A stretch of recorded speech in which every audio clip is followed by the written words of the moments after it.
Hey folks, this is Ben with Ben's Campers. Today we're going to talk about the work that we do and what it takes to get a 1955 camper safely roadworthy. This is just an overview of some of the mechanical work that we do, and kind of a rare video for me. I usually don't show the in-progress repair stuff, but this is what it takes if you're looking at a camper to purchase for yourself. You know, it's from 1950, from the 50s or 60s or even 70s, even 80s really. There's work that usually needs done in order to make sure that's a safely towable vehicle. Now, this isn't a restoration video, obviously. This unit is a 1955 Terry. I did a prior video on it. I'll link in the description.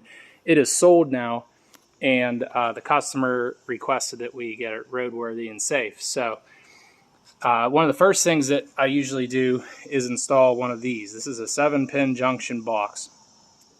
This gives you a nice new 7-pin for your vehicle. It gives the trailer brakes and lights. Usually these older campers have some hodgepodge of wires. We use this here battery in order to put power to each individual wire and see what they light up. You know, different running lights, the left turn, right turn. Usually the wires are not color coded the way that modern ones are, as far as, you know, green and red. They're just different colors, and when it's this old, they didn't follow that kind of pattern. So in this case, we did have a nice handful of wires coming out of here, which we put into this nice harness. You know, I like to do a nice clean job. We grounded it.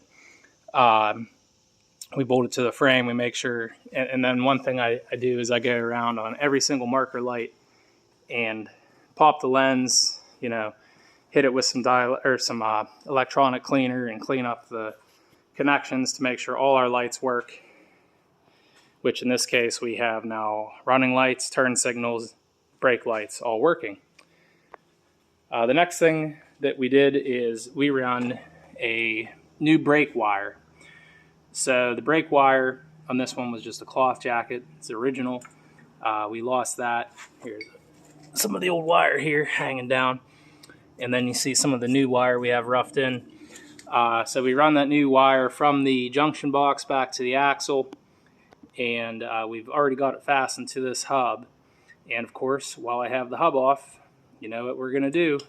Repack the bearings. So I already did this side. Real happy with it.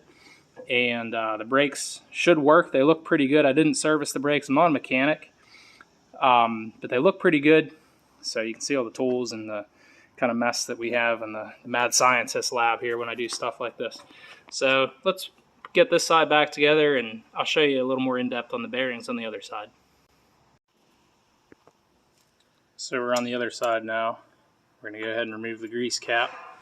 This style is just a press on, so just a channel lock.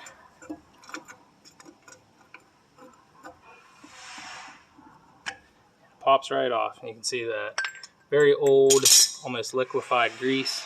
Let's go ahead and get this hub off of here.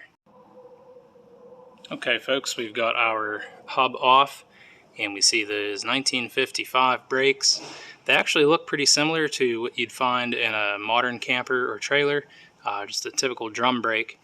And as you can see, or maybe you can't see, these are actually in very good condition. Everything looks good in there. We're going to clean them up here. And one thing we like to do is a visual inspection of the axle and undercarriage here. So you have the spring hangers there with the leaf springs. And the leaf springs and the axle, everything looking solid. Yes, it's got surface rust on it. Yes, long term I would recommend that these leaf springs are replaced. Another thing to look at are these U-bolts that hold the axle to the leaf springs. Again, some rust, nothing terminal that I'm seeing, nothing on the verge of breaking. These fittings on the leaf spring here can be greased as well. I don't have the fitting to do that. But we'll let the customer know. And you can see they're flexed because the trailer is jacked up right now, and there's that new brake line and the old one. We're going to bring that across. And so yeah, everything's looking good under here. I'm not seeing any red flags as far as towability and safety. let's go ahead and continue with this.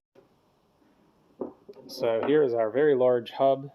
This is maybe the same or very similar to what's on a Spartan trailer. It's very large, about a foot in diameter, maybe 14 inches. Really nice, large quality stuff back in the day. It's in nice shape, just needs cleaned off, and you see our original bearings there, also in very good condition with pretty much liquefied grease. I would say that is original or close to it. They're Timken brand bearings, and these are actually quite expensive if you were to buy them new. They're hard to find in these different sizes. The outer one's usually not, the inner one usually is. But in this case, we don't have that problem. We don't need to replace them. We're just going to clean them off. This is just a instant parts cleaner and degreaser. I like to use that, give them a nice rub down, as well as clean out inside of that drum opening there, and clean the axle off and the brakes out. So let's go ahead and do that. Okay, we've got our bearings nice and clean, and real happy with how nice and shiny they turned out. And we got this drum nice and cleaned out. That degreaser stuff really does wonders.